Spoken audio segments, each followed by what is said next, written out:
आज हम पढ़ेंगे दो आवेशों के बीच उनके स्थिर सदिश के पदों पर बल। चलिए, माना एक्स वाई निर्देशांक तंत्र है जिस पर बिंदु ए तथा बी पर Q1 व Q2 दो बिंदु आवेश स्थित हैं जिनका मूल बिंदु O के सापेक्ष स्थिति सदिश क्रमशः R1 वेक्टर तथा R2 वेक्टर है। माना XY निर्देशांक तंत्र पर बिंदु A तथा B पर Q1 तथा Q2 दो बिंदु आवेश स्थित हैं जिनका मूल बिंदु O के सापेक्ष स्थिति सदिश क्रमशः R1 वेक्टर तथा R2 वेक्टर है। माना Q2 का Q1 के सापेक्ष स्थिति सदिश R21 वेक्टर है। हम इसे मान रहे हैं, हम मान रहे हैं R21 वेक्टर। आप चाहें तो R12 वेक्टर लिख सकते हैं, लेकिन उससे पहले आप लिखेंगे माना Q2 का Q1 के सापेक्ष स्थिति सदिश। लिख लेंगे इसे, माना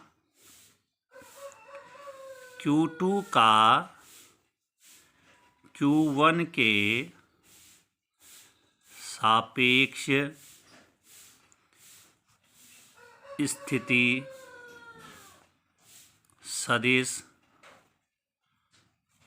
R21 वेक्टर है।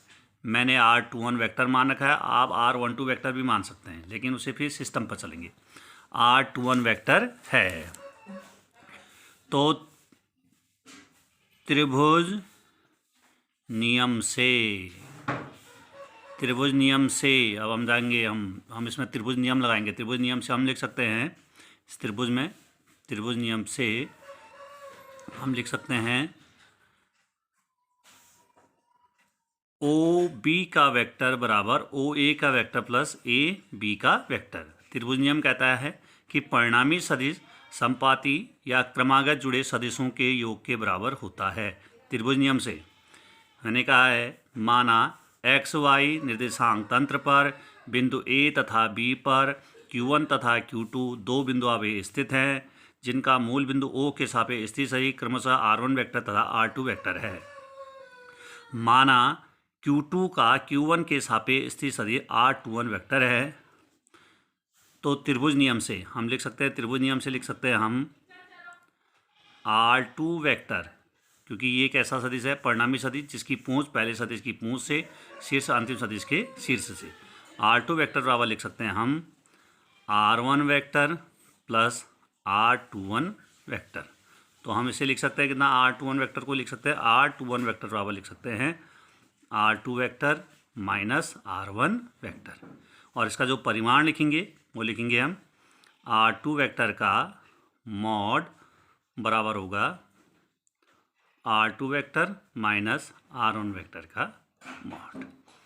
R21 वेक्टर का मान हो गया R2 vector minus R1 vector, स्थिति सदिश के पदों पर हो गया। और इसका जो परिमाण होगा R21 वेक्टर बराबर होगा R2 vector minus R1 vector. तो लिखेंगे फिर, तो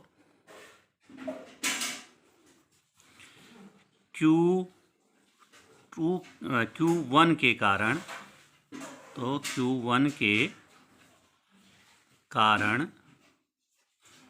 Q2 पर लगने वाला कूलाम बल, हम इसको कूलाम बल लिख रहे हैं, हम इसको वैद्युत बल भी लिख सकते हैं।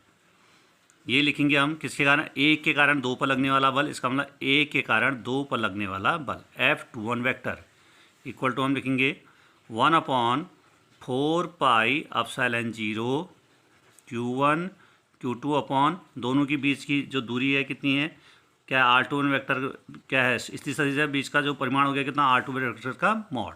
तो ये होगा R21 वेक्टर के मॉड का स्क्वायर R21 कैप। मतलब बल कहाँ से लगे, Q1 के कारण Q2 पर लगने वाला बल ये होगा हमारा F21 वेक्टर इसकी दिशा क्या, R21 वेक्टर की दिशा इधर की ओर है, किससे दिखाएंगे हम, R21 कैप से।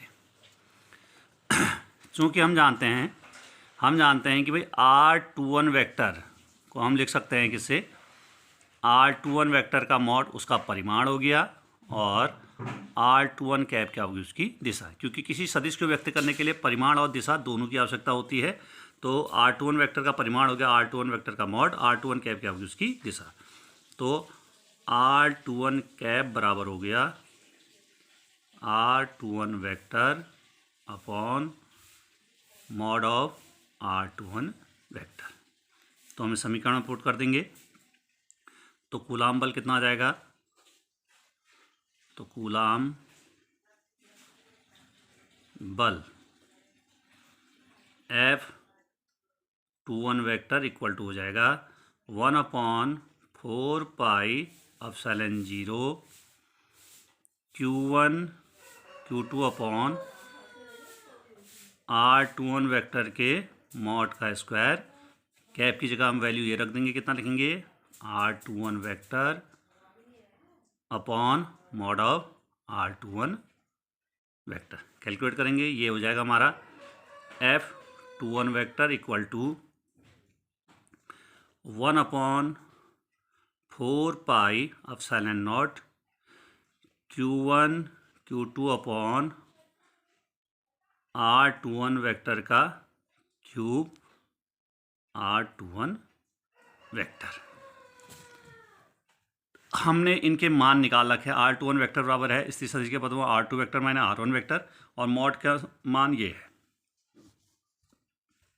इसको लिखेंगे। तो मान रख देंगे हम यहाँ से, इसमें रख देंगे मान। तो ये हो जाएगा हमारा कितना, F21 वेक्टर इक्वल टू हो जाएगा 1/4 pi epsilon 0 Q1 Q2 upon mod की जगह वैल्यू क्या है, R21 वेक्टर का मॉड कितना है, R2 vector minus R1 vector का मॉड, और क्यूब लगाया तो ऊपर क्यूब, और R21 वेक्टर की जगह कितना है, R2 vector minus R1 vector. तो यहाँ ब्रैकेट में क्या हो जाएगा, R2 vector minus R1 vector.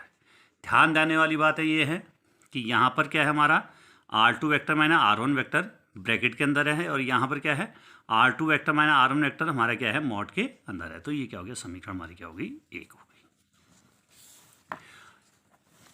तो हमारा फिर से ये कहता है कि भाई हम जो पढ़ रहे हैं वो है दो आवेशों के भी उनके स्थिर सदिश के पदों पर बल। माना XY निर्देशांक तंत्र है जिस पर बिंदु A तथा B पर Q1 तथा Q2 दो बिंदु आवेश स्थित हैं जिनका मूल बिंदु O के सापेक्ष स्थिर सदिश क्रमशः R1 वेक्टर तथा R2 वेक्टर है। माना Q2 का Q1 के सापेक्ष स्थिर सदिश R21 वेक्टर है। माना Q2 का Q1 के सापेक्ष स्थिर सदिश R21 वेक्टर है। तो त्रिभुज नियम से हमने यहाँ पर ध्यान रखना है, त्रिभुज नियम कब लगेगा, इसमें त्रिभुज नियम लगेगा। हमने त्रिभुज नियम में पहले इसका परिणामी सदिश देखना है। परिणामी सदिश वो सदिश होता है जिसकी पूंछ पहले सदिश की पूंछ से और शीर्ष अंतिम सदिश के शीर्ष से। तो ये त्रिभुज बना है, तो हम ये भी कह सकते हैं परिणामी सदिश क्रमागत जुड़े सदिशों के योग के बराबर होता है। तो परिणामी सदिश जिसकी पूंछ पहले की पूंछ से जुड़ी है, शीर्ष अंतिम के शीर्ष से, तो परिणामी सदिश हो गया इसमें R2 वेक्टर, और क्रमागत सदिश R1 वेक्टर और R21 वेक्टर।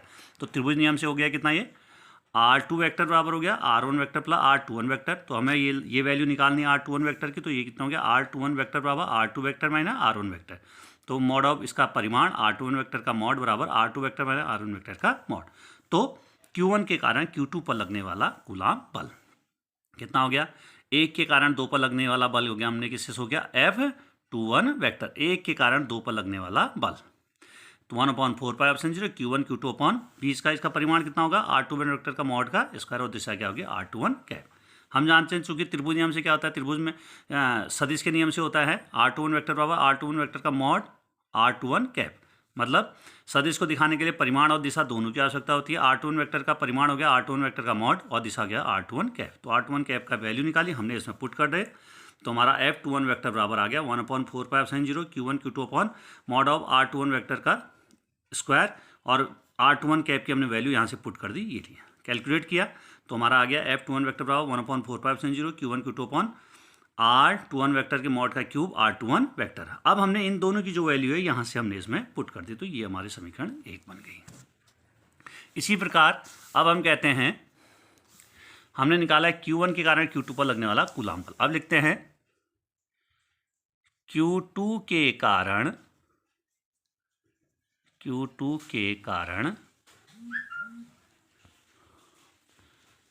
Q1 पर लगने वाला कूलाम बल। अब किसके कारण है? Q2 के कारण Q1 पर लगने वाला कूलाम बल, मतलब 2 के कारण 1 पर लगने वाला कूलाम बल, F12 वेक्टर। इसको हम लिखेंगे कैसे? ये हो गया 1/4 pi epsilon 0 Q1 Q2 upon, भाई बीच का परिमाण तो वही रहेगा, बीच का परिमाण तो हमारा कितना रहेगा? R21 वेक्टर का मॉड रहेगा, तो हमने वो पुट कर दिया। ये कितना होगा? R21 वेक्टर के मॉड का स्क्वायर। अब दिशा, अब हमने ध्यान देनी है दिशा। अब हमारे इसके कारण इस पर लगने वाला बल है, तो बल इधर की ओर लगेगा, ये होगा आपका F12 वेक्टर। लेकिन हमारे पास दिशा क्या है? R21 cap.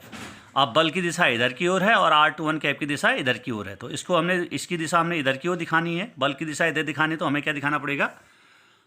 R21 कैप को क्या लगा के यहाँ पर आगे क्या लगाना पड़ेगा? माइनस। इसका मतलब F12 वेक्टर की जो दिशा है वो R21 कैप की दिशा की क्या है? विपरीत है। क्लियर हो गया ये? क्योंकि हमें क्या है, हमारे पास केवल एक दिशा दी है R21 वेक्टर, ये दिया गया है, R21 कैप दिया गया है, तो हमने उसकी विपरीत दिशा दिखाने के लिए उसके आगे क्या लगा दिया? माइनस लगा दिया। तो फिर हम उसी प्रकार सॉल्व करेंगे। हम इसको लिख सकते हैं F12 vector equal to -1/4 pi epsilon 0 Q1 Q2 upon R21 vector का के मॉड का स्क्वायर। इसकी जगह हम वैल्यू क्या रखेंगे? इसकी जगह हम वैल्यू वही रखेंगे, R21 कैप की जगह R21 vector upon mod of R21 vector, तो हम वही रखेंगे R21 vector upon R21 vector का मॉड। तो कैलकुलेट करेंगे, ये आ जाएगा हमारा F12 वेक्टर इक्वल टू आएगा -1/4 pi epsilon 0 Q1 Q2 upon R21 vector के मॉड का क्यूब R21 वेक्टर। फिर हम इन दोनों की वैल्यू हम यहाँ से रखेंगे, R21 वेक्टर की वैल्यू ये, R21 वेक्टर के मॉड की वैल्यू यहाँ से रखेंगे, तो ये निकलेगा हमारा F12 वेक्टर बराबर निकलेगा माइनस, हम ले लेंगे 1/4 pi epsilon 0 Q1 Q2 upon, ये हो जाएगा R2 vector minus R1 vector के मॉड का घात 3, और ये हो जाएगा R2 vector minus R1 vector के ब्रैकेट के अंदर। तो हम लेंगे समीकरण नंबर 1 से।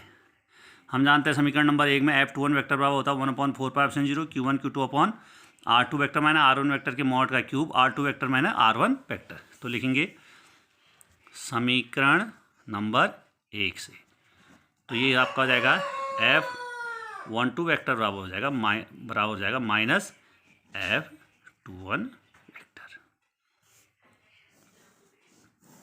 अब देखिए, इस प्रकार यह कहा जा सकता है कि दो आवेशों के बीच लगने वाला बल, दो आवेशों के बीच लगने वाला या परस्पर लगने वाला कूलाम बल न्यूटन के तृतीय नियम का पालन करता है। इससे स्पष्ट होता है कि दो आवेशों के बीच परस्पर लगने वाला बल न्यूटन के तृतीय नियम का पालन करता है, तथा समीकरण 1 दोनों आवेशों के बीच लगने वाले बल को उसके स्थिर सदिश के पदों पर व्यक्त करता है। हमने जो निकालना था, हमने निकालना था दो आवेशों के बीच उनके स्थिर सदिश के पदों पर बल।